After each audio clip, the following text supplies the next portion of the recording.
तो तुनवाल इलेक्ट्रॉनिक जो कि टू व्हीलर ईवी मैन्युफैक्चरिंग में डील करती है, अभी थोड़ा मैं इसके बारे में सर्च कर रहा था।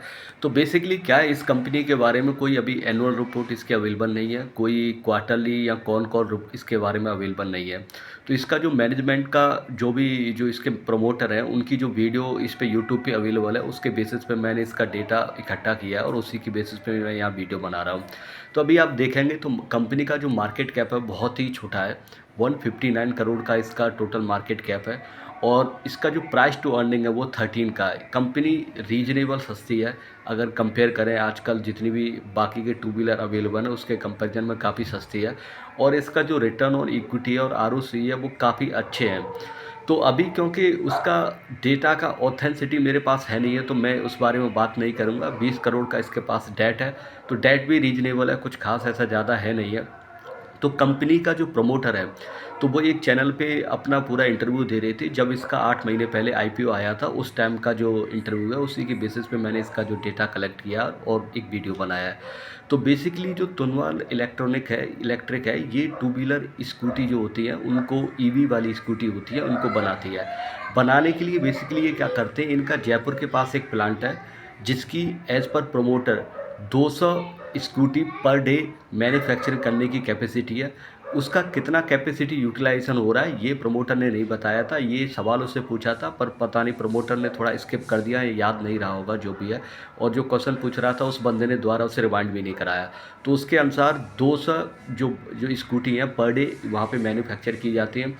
और ये जो मैन्युफैक्चर करते हैं उसमें क्या करते हैं, 65 से 70% जो पार्ट्स होते हैं वो इंपोर्ट कराते हैं, और इंपोर्ट कराते हैं आपके चाइना से। तो जो 65 से 70% इसके अंदर जो पार्ट्स, स्पेयर पार्ट्स वगैरह या चीज़ें यूज होती हैं इसके ईवी स्कूटी में, वो चाइनीज होती हैं। तो चाइनीज है। तो मैनेजमेंट ने ये कहा था कि अगर फ्यूचर में जैसे जैसे इनका बिजनेस बढ़ेगा, स्केल करेगा, तो ये फोकस करेंगे अपना इंडियन मैन्युफैक्चरिंग पे। जो पार्ट्स अभी वहाँ से इंपोर्ट्स कर रहे हैं उनको अपनी इंडिया में ही मैन्युफैक्चर करेंगे जैसे जैसे वॉल्यूम फ्यूचर में बढ़ता जाएगा। दूसरा इन्होंने ये बताया था, पहले बोला था कि 156 इनकी टोटल डीलरशिप है पैन इंडिया में, लेकिन शायद जो प्रमोटर है उसने सब डीलरशिप को भी काउंट किया होगा। तो बाद में जब यही सेम क्वेश्चन उसने पूछा था न्यूज़ चैनल वाले ने, तो उसने बोला कि 250 से लेके 300 तक के करीब इनके अप्रॉक्सीमेटली इनके टोटल डीलरशिप है पूरे पैन इंडिया में। कुछ स्टेट में अभी इनकी प्रेजेंट नहीं है, वहाँ पर भी ये धीरे धीरे अपनी प्रेजेंट फ्यूचर में बढ़ाएंगे। तो इनका ऐसा नहीं है कि पर्टिकुलर स्टेट में है, ये पूरे पैन इंडिया में इन्होंने बताया था।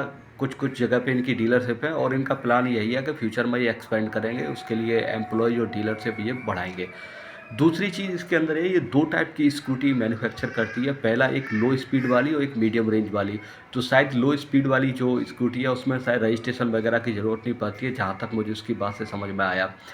दूसरा इन्होंने ये बताया था कि जो इनका जो मेन कॉम्पिटिटिव एडवांटेज है वो ये है कि ये अपने डीलर से जो एग्रीमेंट करते हैं उसमें ये फोकस करते हैं कि कस्टमर की सर्विस पे ध्यान देते हैं। जैसे अभी आप देखेंगे तो ओला के अंदर क्या प्रॉब्लम हुई थी कि जो कस्टमर सेटिस्फैक्शन है वो लगभग बहुत ही बेकार है, जो परफॉर्मेंस है वो भी नहीं है। तो इन्होंने ये कहा कि हम जब भी डीलरशिप के साथ कोई कॉन्टैक्ट करते हैं तो वहाँ पे हमारा फोकस ये रहता है कि आफ्टर सेल सर्विस जो है वो ठीक होनी चाहिए। कस्टमर को किसी भी लेवल का, किसी भी प्रकार का डिससेटिस्फैक्शन नहीं होना चाहिए। और हम अपनी कॉस्ट को मिनिमाइज़ करके वो अपनी जो प्राइस है उसकी स्कूटी की वो कम रखते हैं। तो प्राइस की वजह से खुद को ये अट्रैक्टिव बना रहे हैं। और दूसरा इन्होंने बोला कि हमारी जो सर्विस है वो बेहतर दे रहा है। तो ये दो कॉम्पिटिटिव एडवांटेज है। ये कितना बड़ा मोड है बिजनेस के हिसाब से, मुझे नहीं लगता कुछ खास मोड है। तो यहाँ पे कंपनी को आगे चल के जैसे जैसे ग्रोथ करेंगे, कॉम्पिटिटिव तो फेस करना पड़ेगा, कंपटीशन ज़बरदस्त फेस करना पड़ेगा बड़े बड़े प्लेयर्स के साथ। क्योंकि आप देखेंगे टीवीएस हुआ, हीरो हुआ, और आपका ये ओला हुआ, और एंथर हुआ, ये सारे जितने भी इलेक्ट्रिक प्लेयर हैं जो वेल एस्टेब्लिश हो सके हैं, ऑफकोर्स बजाज भी है। तो उससे इसको कॉम्पिटिटिव काफ़ी कंपटीशन फेस करना पड़ेगा। तो वहाँ पे किस तरीके से डील करते हैं ये एक देखने वाली बात रहेगी। इस इसके अलावा मैनेजमेंट ने ये बोला था कि ये लेड एसिड वाली बैटरी यूज करते हैं इन प्लेस ऑफ लिथियम। तो इससे भी इन्हें थोड़ा बेनिफिट होता है। और दूसरा इन्होंने ये बोला था कि 2024 में इन्होंने अप्रॉक्स 20,000 के करीब टू व्हीलर बेचा है। और इससे पिछले वाले जो ईयर्स थे उनमें लगभग 15,000 के करीब से बेच रहे थे। तो कोई इन्होंने सेट ऑफ टारगेट नहीं दिया है कि 2025 में या 2026 फाइनेंस ईयर में हम कितना करेंगे या क्या इनका टोटल नंबर रहने वाला है। बस मैनेजमेंट का जो प्रमोटर है उसने ये बोला था कि जो अभी जो ग्रोथ है उनका, जो जिस पेस के साथ ये ग्रो कर रहे हैं, जो तो वो ये बताया कि इसी सेम पेस ऑफ स्पीड के साथ ये फ्यूचर में ग्रो करेंगे। तो कोई नंबर्स वगैरह नहीं दिए, तो मेरे पास भी वो गाइडेंस में कुछ है नहीं है। ऑफ कोर्स कोई कॉल वगैरह इन्होंने की नहीं है, और एनुअल रिपोर्ट भी अवेलेबल नहीं है, तो आपसे उससे थोड़ा एक प्रॉस्पेक्ट जो मिलता है फ्यूचर के बारे में वो भी नहीं है मेरे पास। दूसरा इन्होंने ये बोला था कि ये जो लगभग 8 करोड़ का 2024 में जो प्रॉफिट हुआ था, उस प्रॉफिट का सबसे बड़ा रीज़न ये था कि इनका जो रॉ मटेरियल का प्राइस था वो थोड़ा लो हुआ था। तो चाइना से ये इंपोर्ट करते हैं, तो वहाँ पे रॉ मटेरियल की जो प्राइस थी वो थोड़ा कम हो गई थी, तो उससे इन्हें बेनिफिट मिलता है। एक सवाल और प्रमोटर से पूछा था कि जैसे आप एक इंपोर्ट करते हैं तो आपको करेंसी के फ्लक्चुएशन से कोई प्रॉब्लम आती है? तो उन्होंने ये बोला था कि वो ज़्यादा डॉलर में पेमेंट नहीं करते हैं, वो रुपीज़ में या जो चाइनीज़ करेंसी है युआन में ही पेमेंट करते हैं, तो उससे ज़्यादा इम्पैक्ट इन पे पड़ता नहीं है। बस जो इम्पैक्ट है वो इंपोर्ट करने में, क्योंकि ड्यूटीज़ वगैरह लग जाती है गवर्नमेंट की तरफ से, तो उससे जो है इन्हें थोड़ी प्रॉब्लम होती है।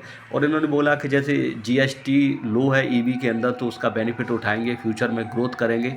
ये सारी बात इन्होंने कही थी। और इन्होंने बताया था कि जो आईपीओ ला रहे थे, ये आईपीओ के टाइम का ये वीडियो है, तो उसमें से 35 करोड़ ये अपना वर्किंग कैपिटल रिक्वायरमेंट के लिए यूज करेंगे, और 5 करोड़ शायद आर&डी के लिए रखा है, 5 करोड़ शायद मार्केटिंग एक्सपेंसेस के लिए रखा हुआ है। तो ओवरऑल अभी देखेंगे तो शेयर काफ़ी अट्रैक्टिव लग रहा है, कोई रिकमेंडेशन वगैरह नहीं है, लेकिन क्योंकि कम डेटा अवेलेबल होने की वजह से मैं कोई डिसीजन नहीं ले पा रहा हूँ। मैं सोच रहा हूँ कि अगर थोड़ा टाइम मिले तो जयपुर वाला जो प्लांट है, जिस जयपुर के पास जो प्लांट है, एक बार विजिट किया जाए, या कोई एम्प्लॉय इसका मिले जिससे बात की जाए, तो थोड़ा और डेटा इसके बारे में निकाला जाए, क्योंकि काफ़ी अट्रैक्टिव प्राइस पे ये अवेलेबल है। तो मुझे लगता है कि एक गुड कॉल हो सकती है फ्यूचर के लिए। इस पे नज़र बना के रखनी चाहिए, बाकी का कोई रिकमेंडेशन या एडवाइस नहीं है। आपको क्या लगता है इसके बारे में? तुनवाल जो ईवी है, कैसा इसका परफॉर्मेंस है, या जो भी आप इसके बारे में सोचते हैं वो कमेंट करके बता सकते हैं। Thanks for listening, take care, bye, good night.